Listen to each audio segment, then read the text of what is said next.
A very good evening to the august audience of HMA members, President in charge Ms. Kavita Rajesh, Secretary Mr. Ramchandra, Joint Secretary Mr. Shankar Venkata Krishna Prasad, respected MC members and esteemed advisors of HMA. We have in our midst two eminent doctors, Dr. Venkata Krishna Prasad, Ramakrishna, and Dr. Gopala Krishna, who will throw light on the topic how India can have top grade hospitals and medical services at affordable costs to people. Without losing much time, I hand the floor to Ms. Kavita Rajesh, our president in charge, to take this forward. Thank you, Geeta, for the warm introduction, and very good evening to the complete gathering assembled today on a virtual platform.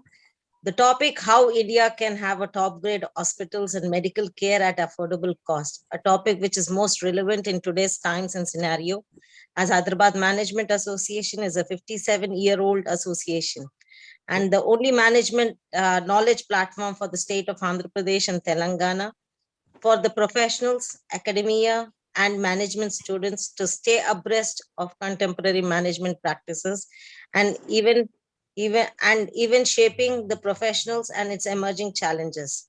The members get benefited from the plethora of activities undertaken in the contest, the management lecture meetings, training programs, panel discussions, seminars, conventions, quiz programs, a management development program, faculty and student development programs, etc. Participation of HMA members to all programs is mostly free or subsidized. And it is Hyderabad Management Association is affiliated to IMA, hence provides opportunity to avail the benefits to, provides networking with managerial professionals, academia, and students. Any member under condition of constitution can be part of management committee, contribute and learn. Corporates having national and international interest can become IMA members and reap the benefits of HMA. And corporates with regional aspirations can become HMA members and reap the benefits of IMA. Participation to the prestigious annual awards, practicing managers directly or go through their corporate startups, governments, NGOs can initiate, take part in research activities with members getting preference and rebates, mentors, motivational speakers, trainers, etc. can be a part of HMA list and reach out to its members and others.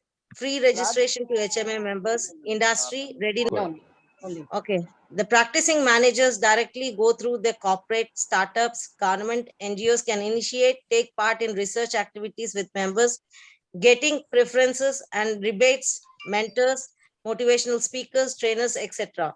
can be part of HMA list and reach out its members and others free registrations to HMA members, industry readiness program, a certificate program for students at a very nominal cost. This is one of the flagship programs of HMA where it connects the students to, it makes the students ready from academia to corporates. It upgrades the skills of the students.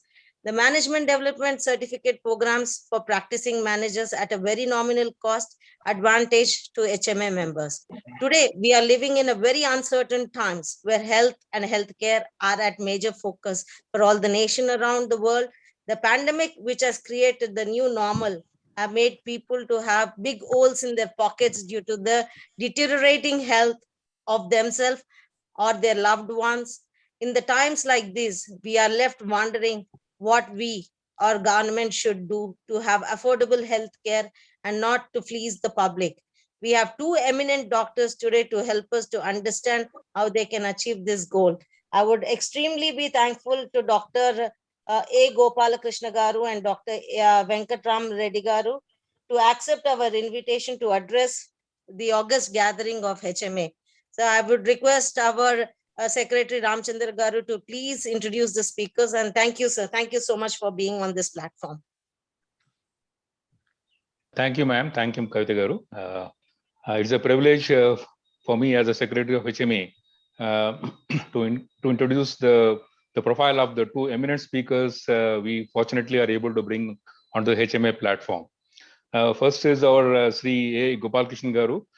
He is an emeritus professor of nephrology a very senior doctor, probably in the 60s, come out of college in 1959 from Osmania University, and he has done his MD from same college, same university, and then the fellowship from nephrology from United Kingdom, and also on renal transplantation from Nihan University, all the way back in the early late 70s and 80s. He has held a very senior positions in our state, as a superintendent of Osmania General Hospital, as a professor in nephrology department in Osmania General Hospital. He has been a professor and surgeon in nephrology from 1994. He was an emeritus professor. Even I think he's continued to give his valuable services to the common public. Apart from this, he has been a chairman in the Indian Society of Nephrology, founder member of Southern Chapter of the Indian Society of Nephrology. Then again, Indian Medical Association, the president of Hyderabad City branch, advisor to Medicity Group of Institutions, Senate member in Nizam Institute of Medical Sciences. The list goes on. A member of editorial board of Indian Journal of Nephrology, a Central Council member of Indian Management Association, panelists who scrutinize the project at ICMR. These are all in his academic pursuit. He has been also very sort of involved very much in the international conferences and World Congress meetings, and especially in the nephrology. Presented several papers in Florence, in Melbourne, in Singapore, Los Angeles, and you name everywhere. I think probably he has been a very senior person who has given his wonderful knowledge to everyone.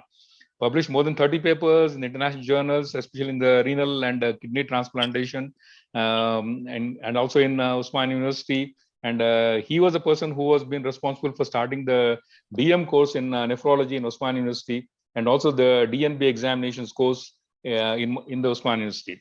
I think to his credit, I think he's got many such type of feathers in his cap.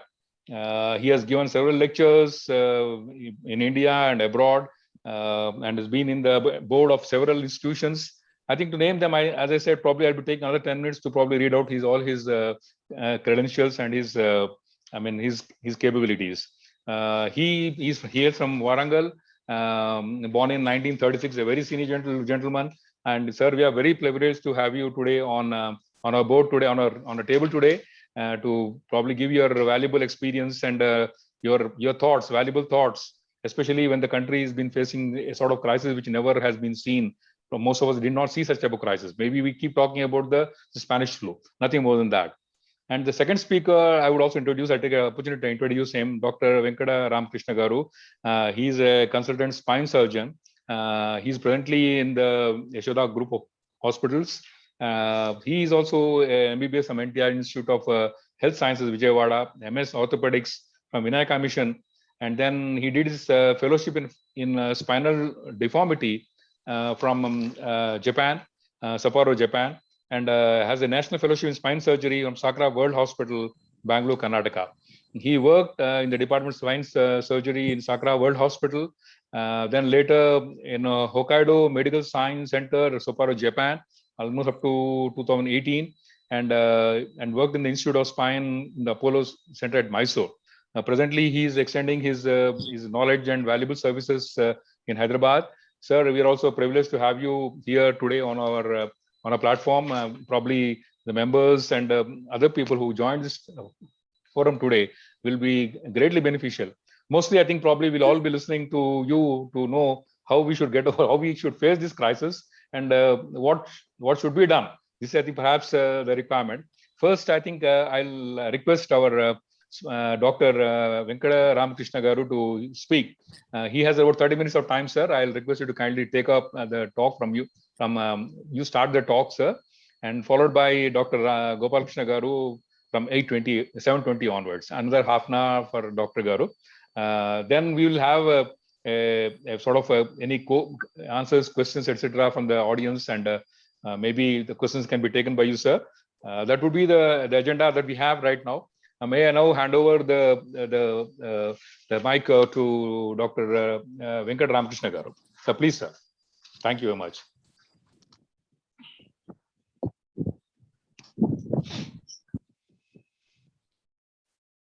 Thank you, sir, for the introduction. So I understand that everybody knows by now the importance of having the proper healthcare system in India. So I'm going to talk about building affordable quality healthcare system in India. Before starting, we need to know about the definition of health. So what is health? Health is a state of physical, mental, and social well-being in which the disease and infirmity are absent.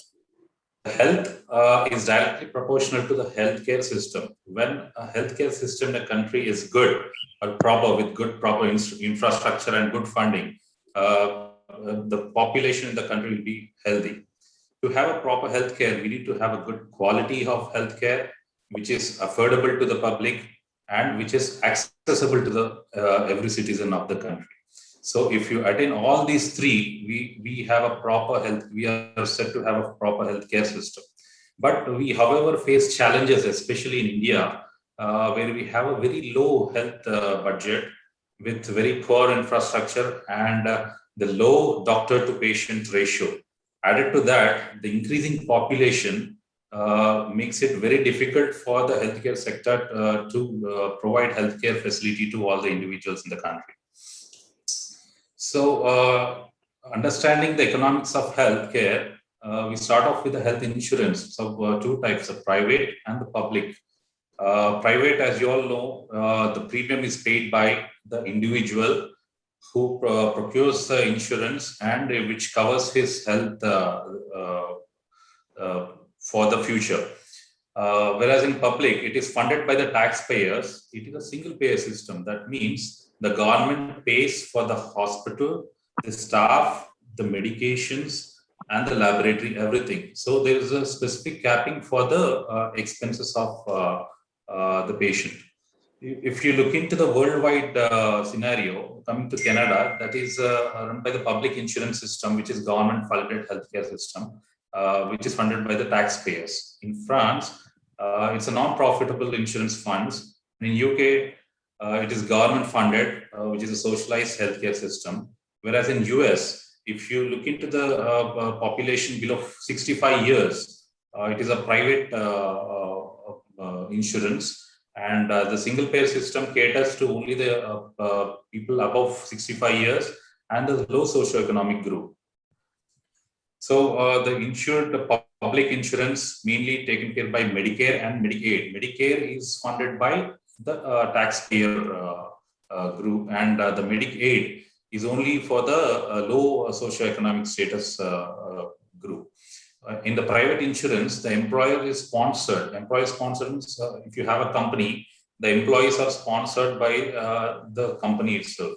So that caters to only the permanent employees. The temporary employees either need to take an individual plan, or if he falls under the low socioeconomic status, he will be taken care of the medical expenses by Medicaid. So there's a staggering 18% of allocation of GDP towards the healthcare in US.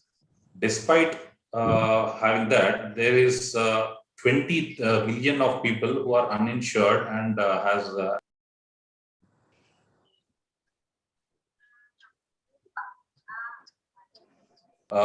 in 2012, if you see the stats, US spent almost $8,450 per person. In Switzerland and Norway, they have spent $6,000 per person. Germany, France, UK, and Japan have spent $3,000 to $5,000 per person. So there is a staggering increase in the per capita. If you see the US, that is because of the extra tests and the treatments, and high administrative costs, and the lack of unified system in USA. The lack of unified system controls the cost of the doctors and the pharmacy and the laboratory. So, but it is known to have a better diagnostic and management of the diseases at the cost of 3 to 4 times spending per capita compared to the developed countries. Forget about the developing countries. In India, the per capita, we spend 1,400 rupees per patient, which is way less compared to the US per capita allocation.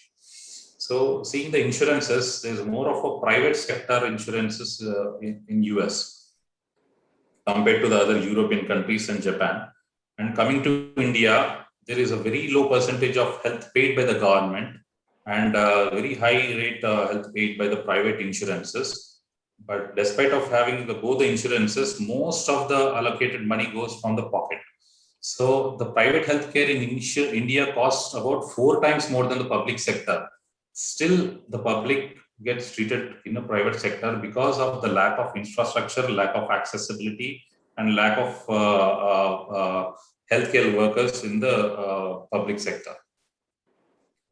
So healthcare expenses per person compared to the other countries, in India, it is very, very low. The public spending is only 30% and the private spending is 70%. If you see the out-of-pocket expenses is the maximum seen in India. The budget allocated to India for the healthcare is very, very low. Is 1.28% of GDP and 4.55% percentage of the budget, which is very less compared to the Bangladesh and even Indonesia for the healthcare purpose. So the population in India covered by the private health insurance is only 2%, and 15% of the population has no health cover at all. And 45% of India's population travel more than 100 kilometers to access to the higher level of care. Either they go to the cities or the towns to get treated. So they have to spend on the travel, stay, food, all these expenses, even to get a basic treatment done. So in that scenario, almost 80% of the Indians in the villages and non-urban areas do not have access to the healthcare facility. So to have the healthcare facility, they'll have to travel hundreds of kilometers to even to get the basic treatment or the basic tests done. So overall, 85% of the total private expenditure on healthcare is out of pocket. This out-of-pocket expenditure is growing day by day in India because of the lack of comprehensive system in the healthcare finances. So to understand this, we need to know the levels of the healthcare: the primary healthcare, secondary healthcare, and the tertiary healthcare. The primary healthcare provides the healthcare facility at the community level, and secondary healthcare provides at the at PHCs and CHCs, primary healthcare center and community healthcare centers. And the tertiary care provided at the hospitals. So the primary healthcare and secondary healthcare mainly aims at the preventive aspects. So once the disease is prevented at that level, the healthcare burden will be less treating the disease at the tertiary care level. So the problem faced with Indian healthcare system, we spend approximately 1,400 Indian rupee per capita, which is way less compared to the other developing countries and much less compared to the developed countries. We have very, very limited resources and abundant or unlimited demand for the healthcare. So seeing the National Health Profile in 2019, we have only 0.55 government hospital beds for every 1,000 people, whereas the advised WHO standards would be 3.5 beds for every 1,000 people. That is because of prolonged underinvestment in the healthcare infrastructure. So there's a lack of proper PHCs. Even though if you have proper PHCs, they are confined to pregnancies, limited healthcare, and national health programs, which contribute only for the 15% of the morbidities.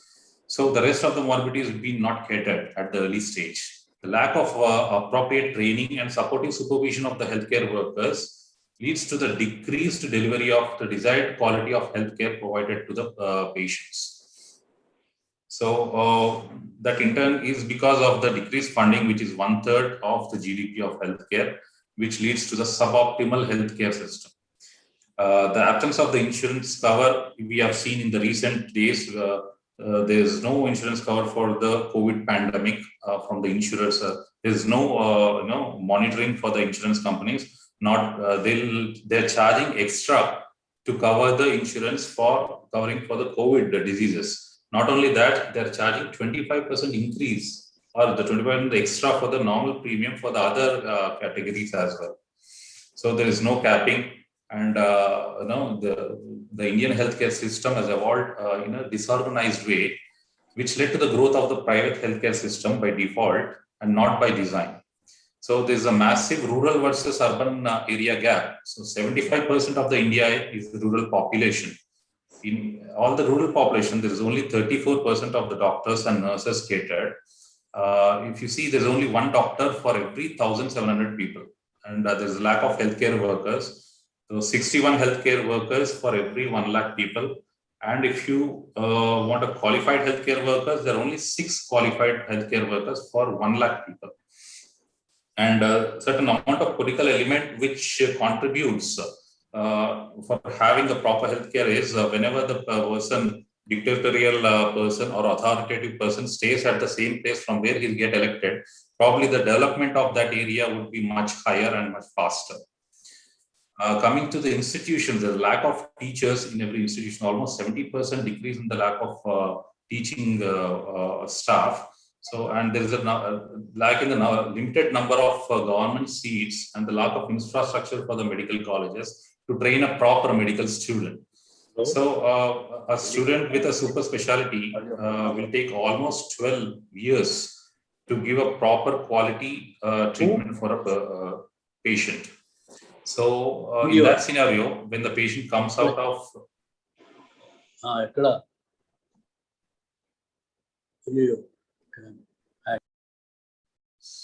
Sir, so, mute, sir. To mute, sir, please. So, shall I continue? Go ahead, sir, please. Yeah. Sorry. So, for that doctor to provide his services, he will be looking for good opportunities and a good pay scale. If that particular doctor, after spending 12 years of this thing, who doesn't have a proper infrastructure or opportunities to stay back in the country, he would definitely choose the other countries and go settle there. So, as such, we have less medical staff here. So, provided if you don't give a proper opportunities to the staff, definitely the number of doctor to patient ratio will definitely still further come down because of the growing population. If you have seen the stats, 2.4 million people die of treatable diseases due to lack of access to the healthcare. Treatable diseases are the diseases which can be treatable with basic medications. So it is very sorry figure to understand 2.4 million people die because of not having proper treatment for the treatable diseases. Forget about the non-treatable diseases. So the need of the hour is to meet the target of sustainable developing healthcare system by enabling the preventive care. So having more PHCs and health and wellness centers, by bringing behavioral changes like educating the rural health people about the diet, proper sleep and exercises, and the preventive care like avoiding smoking and alcohol consumption, decreasing the alcohol consumption. So all those things will play a major role if you look into the long-term aspect by preventing the diseases at the starting stage itself. If you prevent a disease at the starting stage itself, the amount spent on the treatment of the disease will be definitely less. And the second thing is the insurance companies should have a proper regulation. So we have to remove the age limit and we have to have access to all the disease ailments which the insurance covers, so that the person will not be burdened despite paying the insurance premium completely. So to cater to all these problems, we have to create an equitable framework. So government should come up with a tax-paying system. The advantages of tax-paying system is the government has a single-payer system, so which will resist the commercial pressure in determining the cost. So it will procure the essential drugs and equipments centrally. So it avoids the middleman, thereby the cost incurred to avail the drugs, equipments, and to start a setup will be much, much less. So thereby the burden, financial burden on the country will be very less if we cater to that taxpayer system. So the central government should collaborate with the state government and convince them to start such systems. So if we look into the health budget, we need to have an increase in the health budget from 1.5 or 1.3 to 2.5. Even this amount of increasing health budget, we can have a proper healthcare system provided we allocate the budget to the healthcare system without any wastage in a proper way. So the collaboration of public and the private organization to meet desirable clinical outcome at affordable prices can be possible. So if we have a proper collaboration between the private and the public organization with the decrease in the wastage of the expenses spent on healthcare. And it will create the accessibility to the healthcare to the rural. How do we create the accessibility to the healthcare to the rural?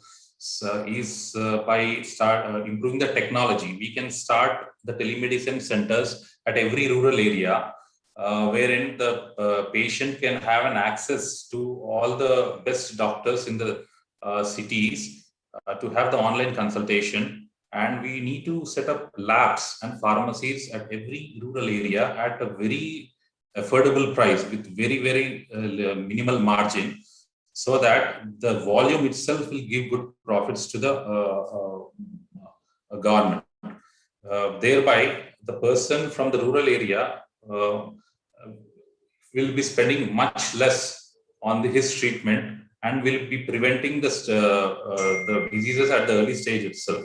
So instead of spending for his travel, food, stay, coming all the way to the city center to even to get the basic treatment done, he can avoid all those things and wastage of time. So the even at a rural area, if we start having such centers, the cost incurred for each person on his healthcare will be brought down significantly. And for the private hospitals to have a proper sustainable center, they need to have economics of scale to create a scalable model where they'll have to increase the volume and increase the healthcare index as such. Increasing the volume is by collaborating with the government. So, and the increase the health index is by improving the quality, training the doctors and the health staff to give the proper standardized healthcare to the increased volume. And instead of charging per patient higher, the minimal margin per patient doing many surgeries, increasing the volume will definitely give a profitable business to the hospitals as well at the affordable cost to the public. So by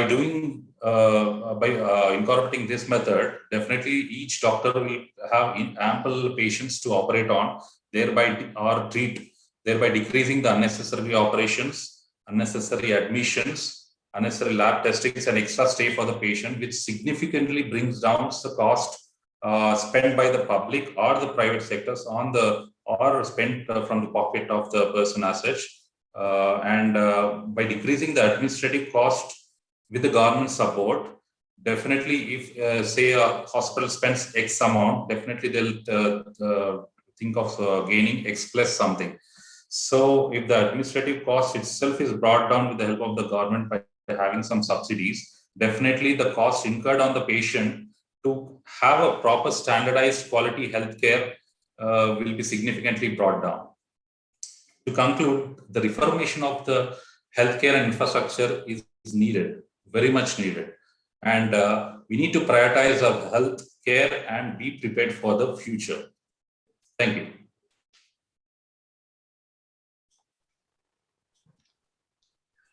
Thank you, Dr. Garu. Thank you very much for your insightful explanation and details given on today's scenario on the medical care that is happening in the country. We'll come back to the questions on any question that from our August audience would like to at the end of the session of Dr. Kishan Garu also. May I request Sri Gopi Shankar now to take over and please deliver his valuable address. Good evening to everybody. Can you hear me? Yes, we can. I'm happy to participate in today's symposium on the health management of the country. It is an apt and rightly chosen topic in the present state of scenario. I'm sure of the last 1 month or two, when you observed in the endemic of pandemic of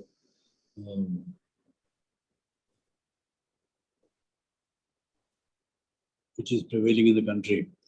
And I'm sure if you have observed either into the editorials in newspapers or newspaper cuttings, as well as the TV, you will notice that the pathetic condition of rural healthcare in the whole country.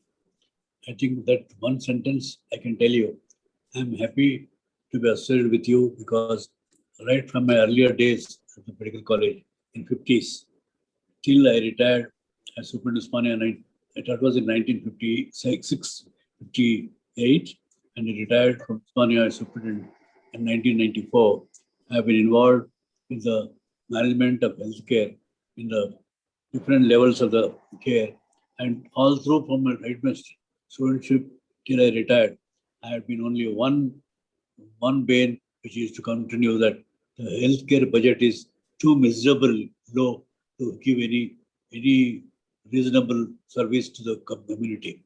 Let me also share with you, right from my student days as a postgraduate as well as a undergraduate, I have been fighting for the cause of healthcare because what we see here in India is deplorable right from the day.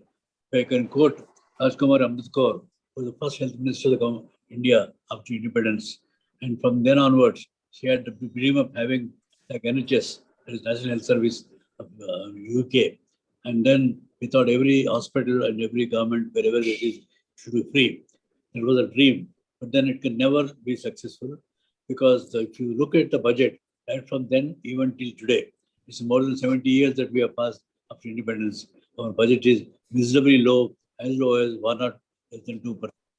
As long as you don't hit the issue where it is really required is the budget allocation of the medical health in the country is miserably low.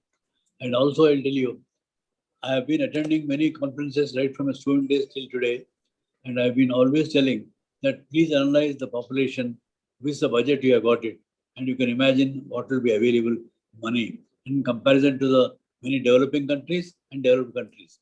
That's why I think if you want to give a good services, we must improve upon the budget allocation to the department and try to know where we can help. And also, I mean, it's after about 70 years of my experience in the medical services, medical department, I can tell you the only thing we can afford is that we cannot afford a curative medicine. We can afford only preventive as well as primary care. So I think my one sentence will be, please let the government take care of primary and the secondary care, tertiary care to be taken care of by the private system. Because I had discussed with many of these politicians who are ruling the country, right from the lowest level of the state to the highest level of the country. They all were only thinking that health comes as a last resort for us as far as priority of a rural health service, rural service is concerned. I think first they need, as far as priority is concerned, the health would come to a rural population as a last resort and a last exemplary thing. That's why the budget will be very low. So I think to hit upon that, I would strongly urge all the members to ponder over and give one decision that unless they improve the budget, there is no point in talking about security and security care at all. We can only think in terms of even the budget concerned, whatever we have of prevention and try to help the primary care to the rural population. And I am convinced after working for so many decades in government setup that my suggestion would be that without going into further details, that government should concentrate on primary care as well as only the curative medicine rather than waiting for the tertiary care. I will leave the tertiary care entirely to the private sector and let the government manage whichever it is. I can also assure you, private sector, while I am leaving the tertiary care to private sector, I would like the government to monitor. I am one of those who believed in the private sector to monitor their charges. I can tell you, I am as a nephrologist, I can tell you, I have worked in government hospital throughout my career, and after retired, I was working in private sector also. I mean, not for profit organization like Medicity Hospital, where I did transplant for 1.5 lakhs, both donor recipient, 15 days, 2 to 2 weeks program, and then including charges and everything in hospital. But today, what I see today in the setup is subject to correction for various sources, whichever they have, it is charged anything between 3 lakhs to 30 lakhs. There is no comparison. I can understand. I myself did it. Usmania, you will be happy to know the first transplant was done in Usmania in 1982. Was done in a Sunday on a free for the government in the government hospital in the whole country. And I am glad to inform you that the same patient, for the two brothers, one elder brother to younger brother gave the kidney to elder brother. Both are alive and doing very well. And I think in the 16th of May 1922, then 2022 is going to complete 40 years. So let me tell you, the zeal and enthusiasm of serving the poor should be within you, not to be acquired by telling by lectures, etc. And also, I strongly believe the medical personnel as such, to work in government service, one must have the passion to do free treatment to the poor people. That passion, unless it is there, I don't think you will be able to do anything. As long as you look at the money and every day what is the earnings are, then you will not be able to do good to any of the population of India. That's why my sincere advice to all of you. Let me also tell you, I am happy that the Hyderabad Management Association, which I know for a long, long time to come, probably if you may not know, it was started in Usmania University as the subject of management with Dr. Lakshmanarayana as professor way back in when Narottam Reddy was the vice chancellor, and then Lakshmanarayana was first professor of management. And then it developed into now a organization. And you will be happy to know, I was just reading recently a book released by Shyam Mohan Anantula, who has been a founder of the HMA as well as even the all India levels. And then that's why I think people who experienced what it happened in the past 70 years should know that today I can tell you with authority, government India can only afford to have a prevention as well as the take care of only primary and the secondary care, and tertiary care to give it to only private hospitals, and then only thing monitor them, because a transplant when I did in a private hospital for 1.5 lakhs, and how could every hospital in the city or anywhere in Telangana, I can say, charging from 3 lakhs to 30 lakhs. It is not a amount, and people have lost their whole income of the whole families. That's why my sincere request to all of you is that understand the crux of the problem, that where it is.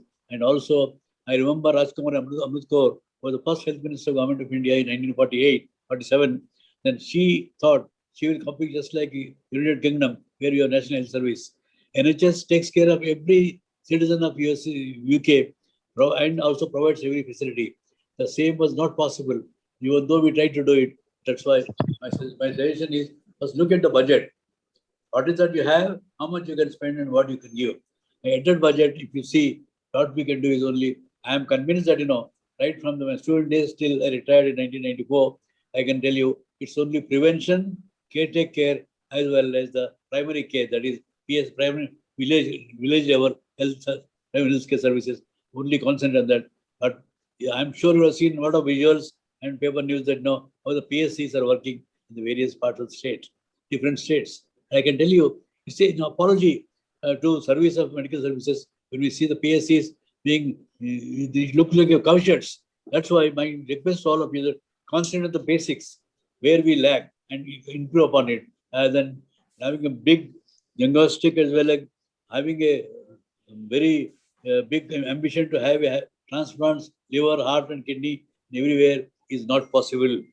I would only say that allocate the budget, whatever you have, primary to maximum number to prevention as well as to primary care and secondary care. Tertiary care must be given only to the private sector, and the only thing regulate them.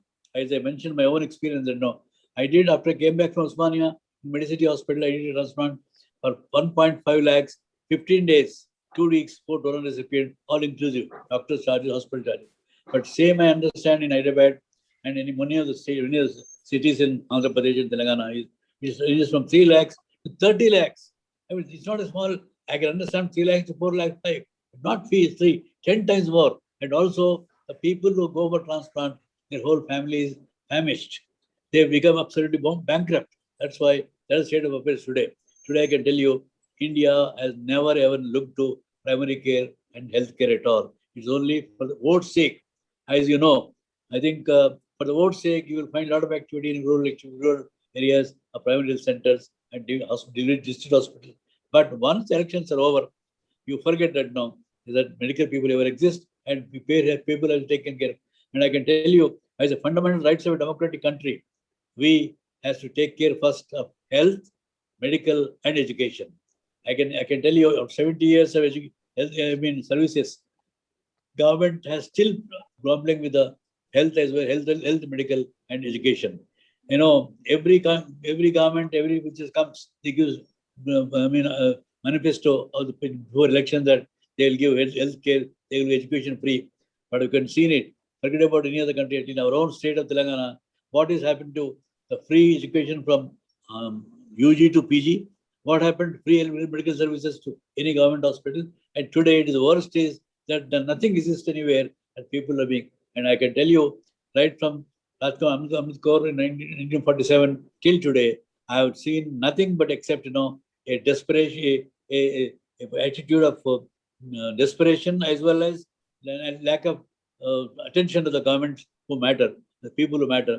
And I can tell you, as medical professionals and through HMA, I can assure you that you raise a banner that only take care of only preventive aspect as well as primary care and secondary care also maybe sometime, but then tertiary care, that is transplants, replacements, everything should be taken care of only private. So with this suggestion, I will say that which I've been fighting for the 70 years, I can still say that even back end of my career, I can say that it is the same thing which I have to apply. And I think we must be clear and transparent about facts. We can't hide them. And I think as you have seen the recent reports from different states that PSCs are looking like cowsheds.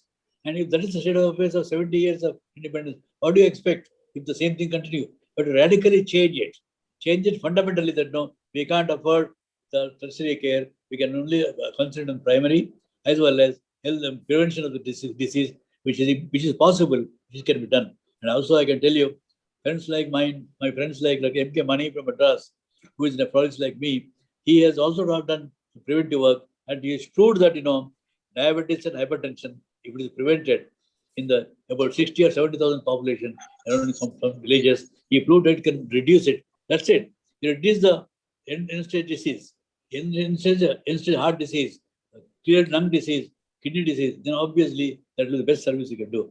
I can assure you that all my sincere thanks to HMA and other organizations like that. Please concentrate only on the prevention of the disease and as well as only primary care to be taken care of, not tertiary care at all. Thank you so much. And I'm thankful to HMA that, because I have a long association.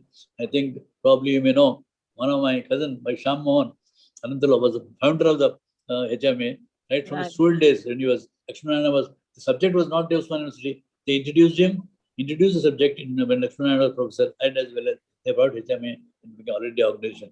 And I can tell you, it's a coincidence that now just reading the book, Shyam Mohan wrote Pebbles, Petals and Pearls recently.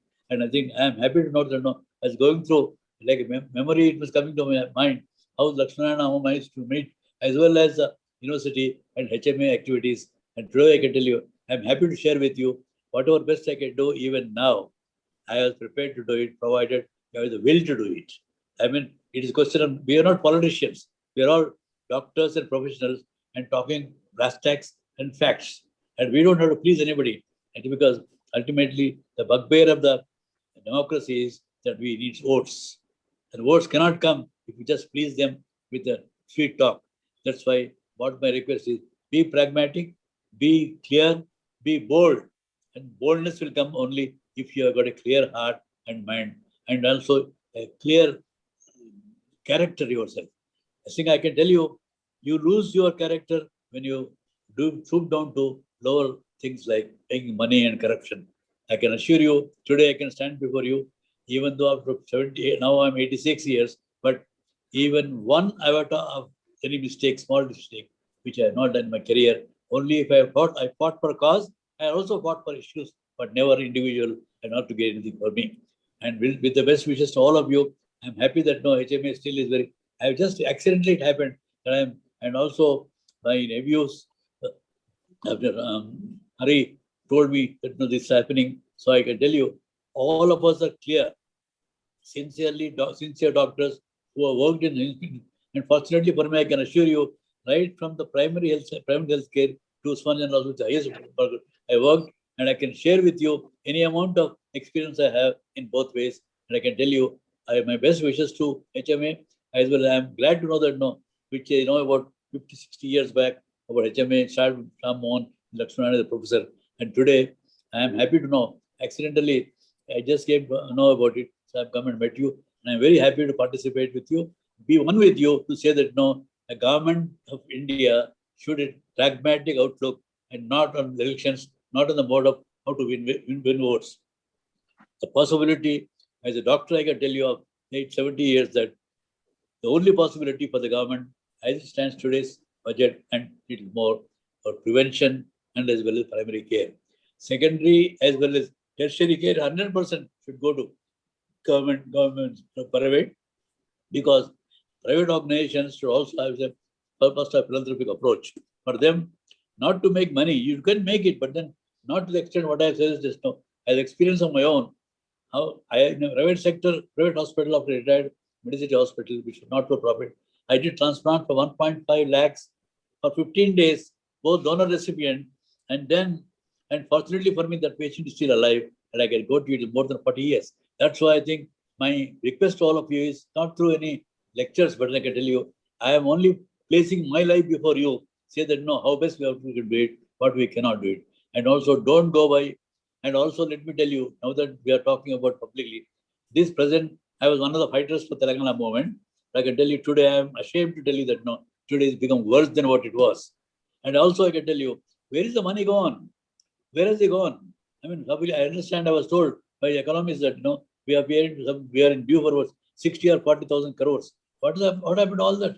Your primary duty of a leader is, for a democracy, is primary health, education as well as health. Take care of these two things. I think democracy will survive on its own. But if you don't attend to these things, which are absolutely not interested in voter politics, but I can tell you, there's a base on which the democracy will survive.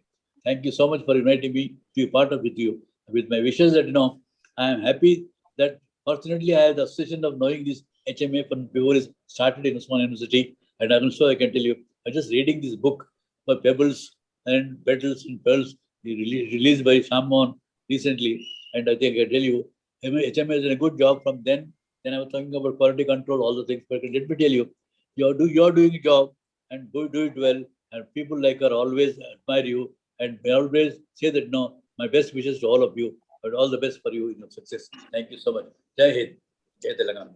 So thank you, sir. It was very insightful, and we need more doctors like you, sir. We appreciate, and that needs a big hand of applause, sir. Thank you so much. Ramchandra Garu. For your very insightful talk, explaining about the way we are presently facing and the amount of difficulties the common man is facing also, despite of the fact that we have great capabilities. I think now I'll just see if there are any questions from, may I request all of them to any of the august audience to put your question in the chat box, or else if you have a question, you can probably unmute yourself and then raise a question, if at all you have any queries. So I have a question. I am Gopal Krishna. I would like to actually compliment HMA for the good work they are doing and bringing attention to one of the very pressing problems of the country. At the same time, Dr. A. Gopal Krishna is a senior of mine in my college days also. I used to know him. I'm very happy. And he is one of our very dedicated doctors. And I recall that when in the Usmania hospital, we had to actually build a nephrology ward. Then the amount of trouble he took to go to the government of India, and in that process, he took my help also to put in a word and get that thing sanctioned by the government of India. Now, I want to actually say I was also health secretary in the government of Assam. So I can tell you what, in my opinion, is something which ails the health sector, and what is it that we should do? The first and foremost thing is the budget for the health department is very, very low. What I think, it's difficult for the government to immediately raise it.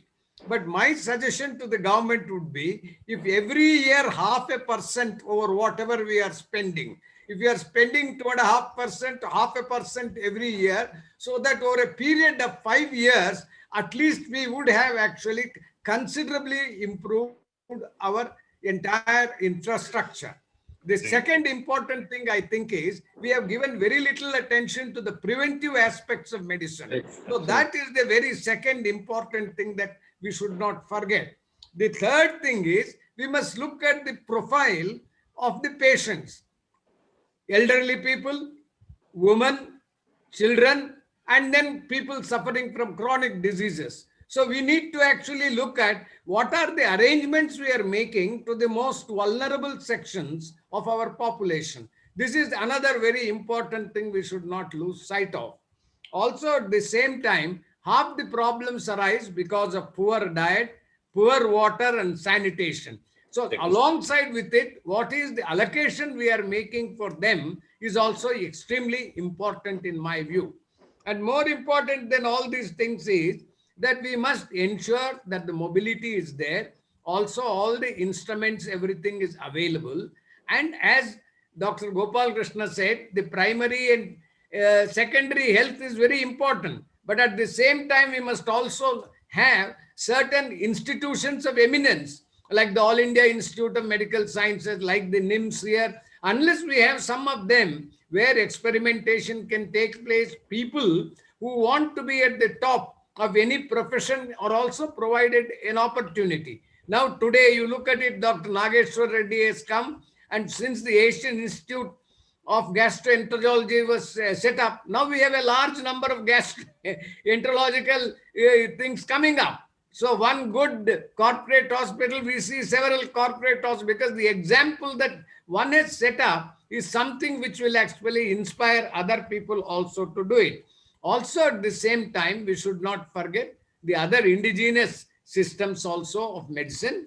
And like the Chinese experiment of barefoot doctors, we need to also look at the Indian version of that particular thing. What is it we can do? Mostly in terms of, though we have created a very extensive ANM and ASHA and all those things, but I don't think they're inspired enough to do it. And we have not really taken advantage of actually the smartphones now being available, where we could monitor the activities in a much better manner. And telemedicine also, especially rural areas, tribal areas, we need to look at the telemedicine aspect of it also.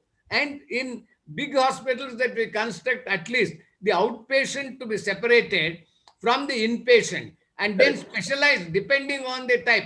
For example, woman, pregnancy, etc. is a common thing every day. You will find that. Similarly, ophthalmic problems. Similarly, cardiac problems. Similarly, diabetics. So we need to also have for them separate arrangement. So unless we are able to actually work out an excellent plan, and that plan should be something which should be done by experienced retired people, by the best corporate hospitals, by the best institutions in the government itself, and people who are experienced, and taking into account the ground conditions. Only when we do something like that, but primary to all of them would be, of course, continuous training of the healthcare workers, continuous training of our doctors, and giving them the correct equipment. And most importantly, depending on the budget, we have to actually look at what expensive treatments who can give.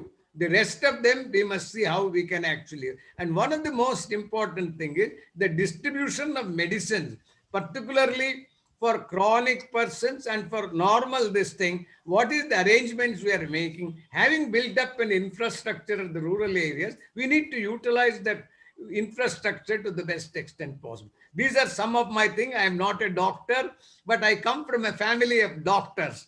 So that is why I am mostly in the family also. These discussions help me to understand better.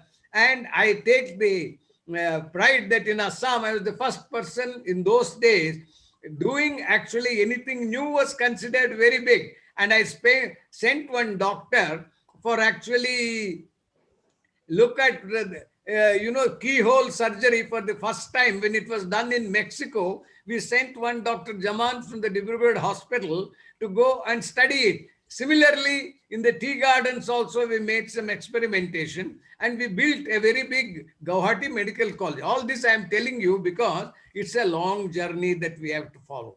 But we should be clear about our goals and the way in which we are achieving it, and take everyone along with us. Only when we do that thing, we will be able to succeed. But I agree with what Dr. Gopal Krishna said and what also Dr. Venkat Ramakrishna also said. Both of them have correctly touched that the most important thing is funding.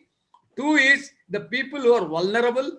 How do we actually help them? Who are the chronic people who have to be taken care of? And how is it that the infrastructure within a short span of time can be actually developed? These, I think, are something which, if we keep at the back of our mind, we would be doing justice to our people, and we will be able to provide a little better healthcare than what we have been actually. Because our biggest problem is, one, accessibility to health facilities. Two, adequacy of the health facilities. Three, affordability of the health, appropriateness of the facilities. These are the issues which need to be actually discussed, public forums, and these are the issues that should be flagged in the parliament, in the legislative assemblies. Only when we do that thing, we will be able to get our voice heard. These are all only something which I was interested to attend this because my friend Dr. Gopal Krishna was actually here, and I thought I should actually, and since I come up from a family of doctors and I myself been a health secretary, so I thought I should also give my views for whatever it is worth. Thank you all. Thank you. Sir, thank you, sir. Gopal Krishna Garu, sir. Namaste. It's a great thing that you have become a part of today's meeting, sir. It added so much of value to today's program. And I think both the doctors, Gopal Krishna Garu and Ramakrishna Garu, will agree, saying that what sir has told, being a bureaucrat and into the governance and providing funds for the health, etc. I think he knows the in and out of it. And he's a practical man. We know like the real problem that he really faced when probably the government was not able to really do that sort of thing. But today, what I think, sir, one question which I would like, there are one or two questions there, but I lacked one question. Today, common man is looking for some succor, some sort of help. What should be done, sir? Immediate. What is the short-term plan? What that should be done so that at least the people will get that sort of benefit? Today, going to hospital is becoming very, very, very tough and very difficult also. See, the concept of 104, 108 was, one, to provide mobility. 208 was to actually help them immediately for any problem that they face. Where is it that they can actually get the assistance? Unfortunately, people are not very much aware of 108. They are more aware of actually 104 because of the availability of the mobile ambulances. I think we need to actually educate our public that there is a facility, but that facility is not being fully utilized. And what we should do is, we should have educated people and preferably doctors who can actually guide them. And in those 108 arrangement, we must have a doctor who is able to give authentically what is the action that is required at that particular time. So we have one question from Ms. Niharika Kote. She says in India, we have to make more medical insurance for each and every citizen. It is very useful at this time, even for regarding the vaccine also, by making the healthcare more, getting into a commercial mode. Then what should be the future? What will be the future be in such circumstances? It is becoming more and more commercial. So any of you can kindly please take the question, sir.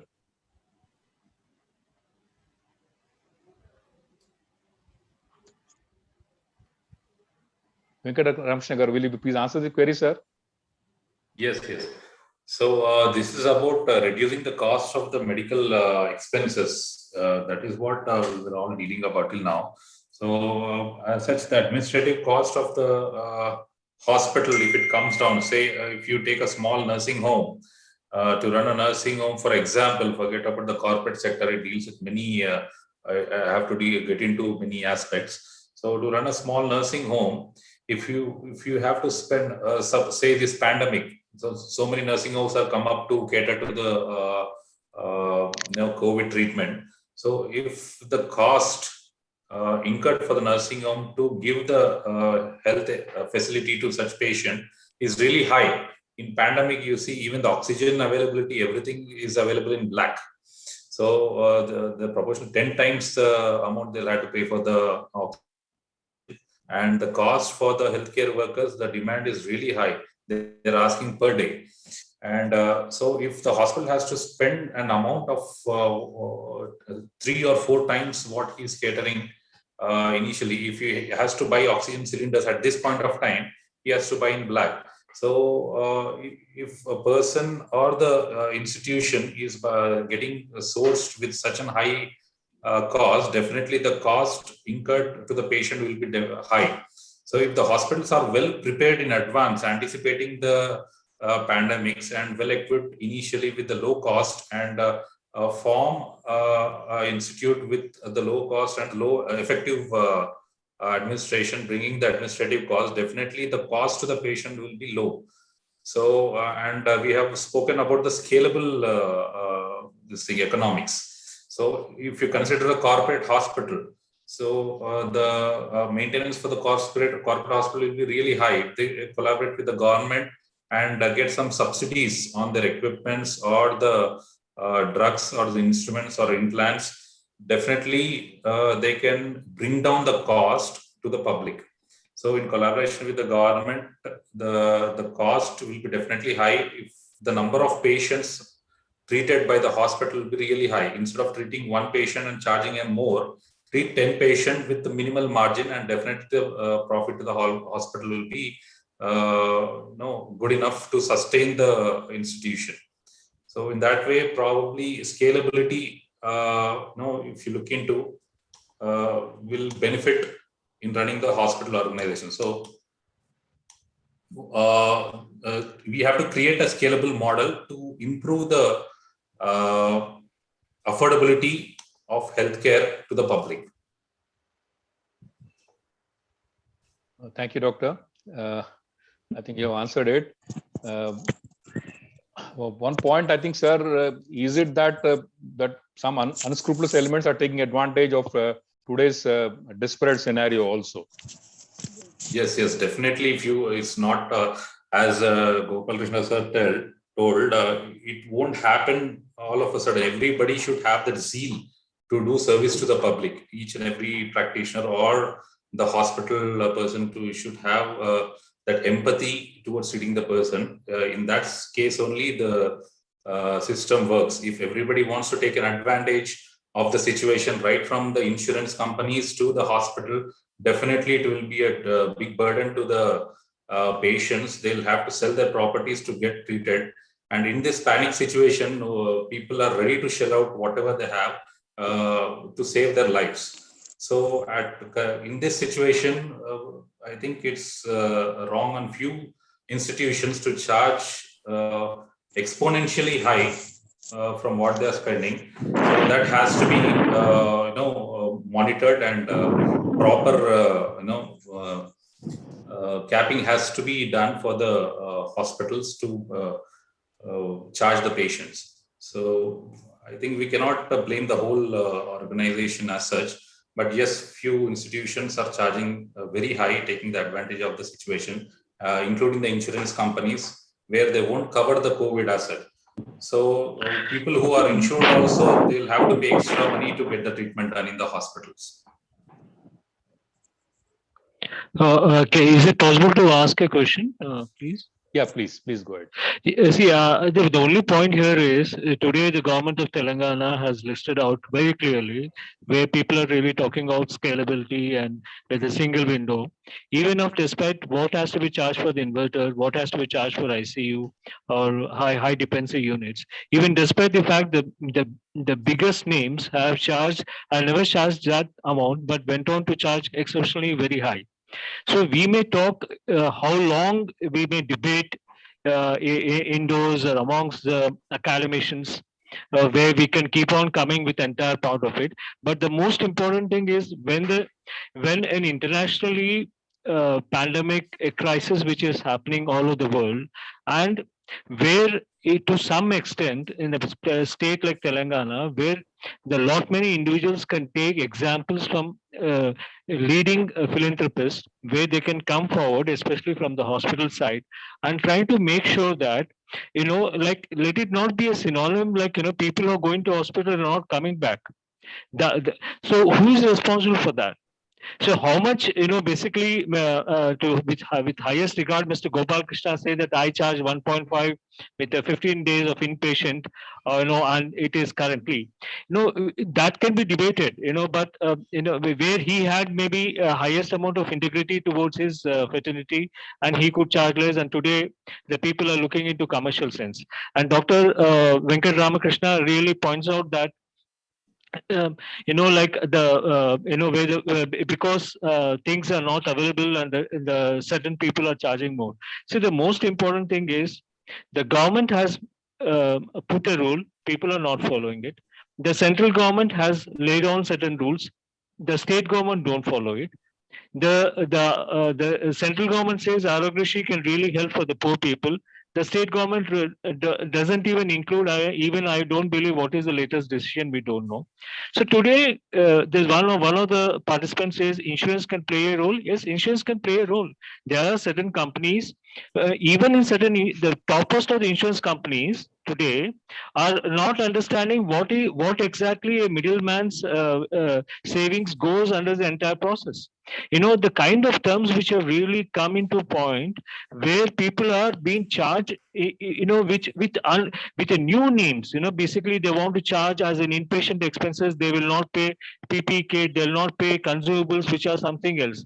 So today, if the media which has highlighted recently, we see the bills, the kind of charges which are gone into the inpatient expenses are something phenomenally as a new terms which have been invented to really make sure that they exploit, mint, and use those terms which basically are not understood by the normal public, and try to make sure that the charge per day in the leading hospitals is not less than 1.5. So the appeal to this HMA, to maybe if any leading entrepreneur or kind of in a hospital management staff are they sitting and saying, in the name of the pandemic, in the name of emergency, in the name of for the country's integrity, they need to come together and form and agree to the Telangana state government that yes, we will not charge beyond this. What exactly the central government has laid on, we will not go beyond that. And and it is not simply saying that we are following the hospitalization charges. Today, the hospitalization charges are so different than the inpatient charges. So my only point here is, things are there here. Budget 2.5 today in India spends around about 70,000 crore. Mr. Vijay, if I can interrupt, sir, I think probably can be brief. I mean, these Yeah, points yeah. have been I'll just deliberated. You're repeating no, it no. again, and kindly, I think probably you may tell the crux of your question so that you can close it. Yeah, please. No, Please no. don't mind. My only point here is that what I'm trying to highlight here is insurance is once as the leading speakers have really highlighted it. The question is, we are debating it, but at the same point of time, the people who have to really implement, they are not doing it. So the kind of message, let this meeting go to those hospitals, that they need to really follow the following guidelines. That's it, sir. Thank you. Nice of you. Thank you. Thank you much. I really don't see any more questions. Sir, there is a poll. I think poll has been launched. I request all the August members present to give their opinion on today's program, so that will be a feedback for us, feedback mechanism. I think that we have no more questions either on the chat box. So I think I'll now request our Joint Secretary, Sri Shankara Venkatakrishna Prasad Garu, to propose the vote of thanks. Good evening, sir. Namaste. Thank you, Madam President in the chair, and the Secretary, Ramchandra Garu, President Kavita Rajesh Garu. I mean, it's been a great, revelation by both the medical professionals. They are contrasting ones, but very, very factual and focused. And when it came to Dr. Venkatramana, he has reflected the facts and figures of the day today and all the modern hospital systems that are going through. And when it comes to Dr. K. Gopal Krishna, he went ahead with a lot of passionate talk about the cost of, healthcare. Over 70 years, what he has actually observed is like a bird's view of the entire medical system. I mean, there are many points that have actually come out. At the end of the day, both agreed that quality, affordability, and accessibility are the major factors that actually matter for all. And when it comes to economics, whether it is US, Switzerland, Germany, or India, we are at a very, very far, inferior ratings in terms of statistics, the support the government gives, the private sector. Of course, it is, burgeoning as a big sector. From Apollo hospitals, it has gone into corporate level, surely. While the quality in those hospitals is good, a lot of focus has gone by both these speakers today on the quality of the healthcare, where we should really mind. The concern expressed is the rural population and affordability. How do you make it? How do you ensure that they don't get exploited? So there are many need of the hours, which Dr. Venkata Ramakrishna Garu has pointed out, enabling preventive care. Even Dr. Gopal Krishna Garu also talked about it. How do you prevent, whether it's diabetes or hypertension? If you control it, most of the diseases do get controlled. So the damage is minimum. And of course, there is a bringing of behavioral changes in all the stakeholders. It's the patients, the hospitals, the medical professionals, the academic institutions. There has to be a change in that. Institutional Regulatory Development Authority, as Dr. Venkatraman pointed out, will have to actually remove certain age limits, which actually are a takeaway. I would say it's a great suggestion, sir. I hope the governments will notice it. Taxpayer systems and their references, they are very, very relevant. And both talked about the healthcare budgets, the woefully lacking budgets from the government. So I think that's another focus. So as Dr. Gopal Krishna Garu said, the primary care should be lying with the government, while the secondary and tertiary should be with the private sector, because that's a great combination. And also, as Dr. Venkata Ramakrishna said, a combination of both private and public would actually bring in the economies of scale, what we are talking today. And I find today they are like, the train tracks. They are parallel and then they are not meeting. And it's a unified effort that would actually bring together. So I would say there are many, facts that have been brought out in terms of the PPTs by Dr. Venkata Ramakrishna Garu. I mean, going back into all those details is actually, redundant. And Dr. Gopal Krishna Garu's specific observation that a kidney donor who was he has charged 1.5 lakhs and a 15-day stay, now getting into 30 lakhs from 3 lakhs is a sad state of affairs. It's a great message, a very strong message for the entire fraternity of medical to note and be more vigilant and be more, reasonable. Okay.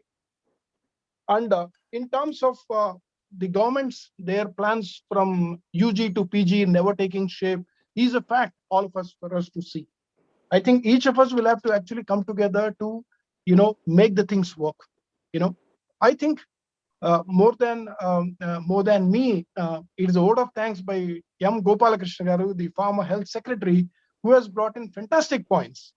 A lot of takeaways, as our secretary Ramchandra Garu said, whether it should be personalized medicine, we should be focused on. We should also look at the nutrition, sanitation, water, mobility, then instrumentation that we use, and various other things. Like he talked of Asian Institute of Gastroenterology, Dr. Nageshwar Reddy. I'm happy he's one of my college seniors. We interact regularly. He has made a great, almost Nobel, prize-related effects in the gastroenterology.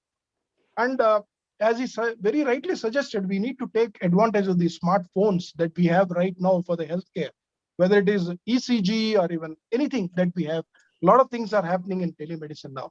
And the distinction between OP and IP, is very, very succinctly told. Hospitals need to be morally bound by certain things that they have. Distribution of medicines is another, which is very important in terms of the pharmacy management that we have. I think some of the things that have come out, actually, Ramchandra Garu also has pointed about common man's, succor at this difficult time, what the stakeholders are going to really do.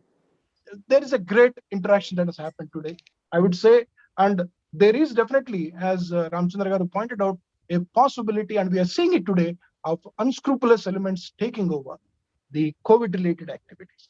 And I would say Vijay Chaitanya from the audience has put some of the questions which have no ready answers today. If you ask me, the confusion between the central government and the state government on the roles and responsibilities is still blurred. You know, you need to have a clarity on it. Somebody owns it, somebody disowns it. The public are at a crossroad. And insurance companies also trying to make it complicated is another factor. And inpatient expenses, I have real cases very recently, are exorbitant. You can't even think of them. And even outpatients are also getting charged a lot. So in the name of pandemic, all the stakeholders, government, associations like HMA, medical fraternity should all come together to see that common man is not exploited.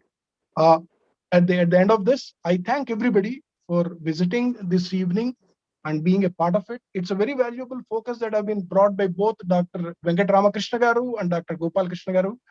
HMA, on behalf of HMA, we thank everyone for attending this. Please look at this space for more of HMA programs. We have student development programs, faculty development programs, interactive management lectures like this, and many more. And we have actually a newsletter that is coming up. I would request everybody to subscribe to that. Be a member of HMA as well. On this note, sir, Madam President and Secretary Garu, I would request I thank you all for the opportunity, and all the audience, please go back with the thoughts on how best we could do best in the situation to alleviate the pandemic situation. Thank you very much. Namaste to all. So thank you so much, sir, for accepting our invite. We look forward to hearing you again. Thank you. Namaskaram. Thank you, Dr. Garu and Gopal Krishna Garu and all the audience, Gopal sir. Krishna Garu and audience and all. Thank you so much. Thank you, sir. Thank you. you. Namaskaram. Namaste.